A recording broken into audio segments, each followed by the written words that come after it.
Doctor గారు ఏమైందండి? ఏమైంది? నాకు పెళ్లి సంవత్సరం అయిందండి. పాప బాబా? బాబుని ఎవరు చేసుకుంటారో పాపనే చేసుకున్నా. ఇంతకీ సమస్య ఏందో చెప్పు. నా భార్య రాత్రణంగా పడుకునింది, ఇంతవరకు లేలే. శవాసనం వేసిందేమా? పొట్ట కూడా ఊగలే. ఏమైంది తెల్లా? పొట్ట కూడా ఊగలేదా? ఏమైందో చూద్దాం పదా. పదండి సార్. రండి సార్, అటు చూడండి సార్. అందమైన భార్య సార్, ఎట్టయినా కాపాడేయండి సార్.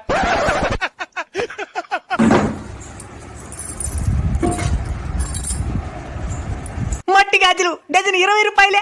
గాజులు కాదురా, పల్స్ చెక్ చేస్తున్నాను. చచ్చిపోయినది కదరా. చచ్చిపోయిందా? అసలు ఏం జరిగిందిరా?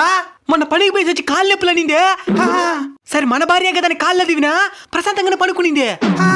నిన్న రాత్రి గొంతు నొప్పి పడిందే. సరే ప్రశాంతంగా పడుకుంటుంది కదా అదివినా. ఎంతవరకు లేలే సార్. ఏమై ఉంటుంది? ఏంది ఏమైంటుందా? సంపేశా